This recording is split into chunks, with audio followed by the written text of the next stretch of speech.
In St. Peter's Catholic Church, Father Emmanuel had spent the last 10 years devoted to God.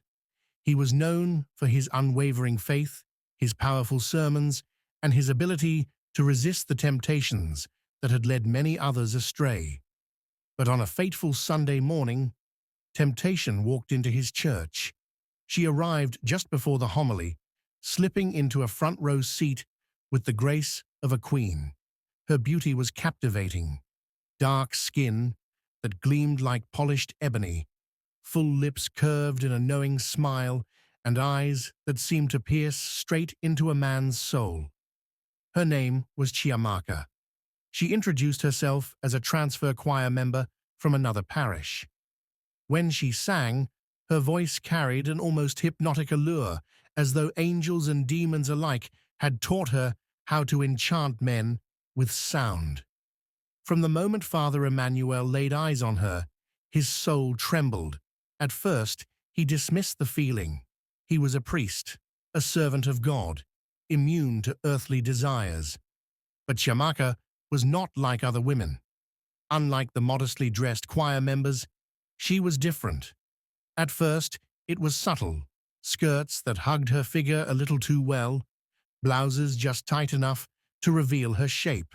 But over time, her dressing became more daring, her perfume intoxicating, her glances deliberate. Then came the touches, a light graze of her fingers, a brush against his shoulder, a lingering look during confession.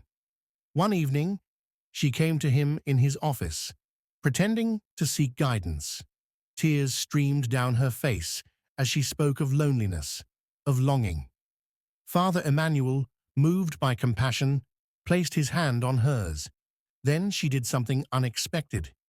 She knelt before him, not in prayer, but in submission. "Tell me you don't feel the same," she whispered, her eyes locked onto his. And for the first time in his life, he was speechless. That night, he fasted. He prayed, begging God to take this temptation away. But deep inside, he already knew he was losing the battle.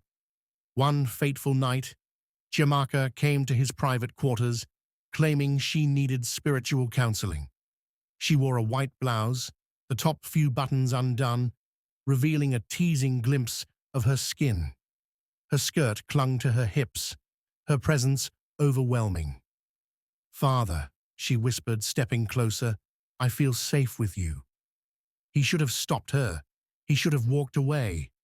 Instead, he let her in. Her hands traced his vestments, slowly undoing the sacred robes that had once shielded him from sin. His breath came in short gasps as she leaned in, her lips inches from his. "This is wrong," he murmured. She only smiled. "Then why does it feel right?" And in that moment, Father Emmanuel fell, not just into her arms, but into the abyss. The next morning, guilt consumed him like fire. He stood at the altar, leading the Sunday Mass, but his soul was elsewhere. He could feel the weight of his sin, crushing him. Then, it happened. Chiamaka, who stood at the front of the congregation, suddenly let out a scream. The church fell into stunned silence as her body convulsed, her skin glistening as if something beneath it was struggling to break free. A deep, guttural growl tore from her throat. Before the horrified congregation, Chiamaka's body began to transform. Her beautiful skin cracked, revealing scales underneath. Her fingers stretched into claws, her eyes turning a chilling yellow with slit pupils. Then, before their eyes, she shed her human skin. A monstrous, serpent-like creature stood where she had once been, its massive coils writhing across the church floor. Gasps and screams erupted. The congregation fled, overturning benches, knocking down candles in their desperate escape.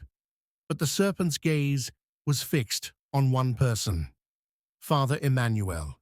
His breath caught in his throat. His knees weakened. This had all been a trap. Chiamaka had never been just a woman. She was a weapon, a force sent from the marine kingdom to destroy him. and he had walked straight into her snare. With a terrifying hiss, the serpent struck. Its fangs sank into his arm, injecting a venom that burned like fire in his veins. He collapsed, his body trembling as the poison spread. His vision blurred. The cries of the congregation faded. The altar before him seemed to sway, but through his pain, he forced himself to his knees. With the last of his strength, he lifted his eyes to the crucifix above the altar. Tears streamed down his face. "Forgive me, Lord, for I have sinned." And as the church bells tolled on their own, as if mourning his fall, darkness consumed him. The serpent let out a final, ear-splitting hiss before vanishing into thin air, leaving behind only its shredded human disguise.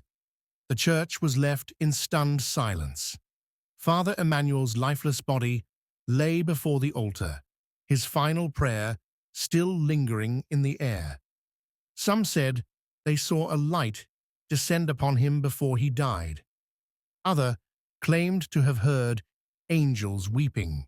But one thing was certain: his death was a warning, a reminder that even the holiest of men are not immune to the traps of darkness, and that sometimes the greatest battles are not fought with swords, but within the soul.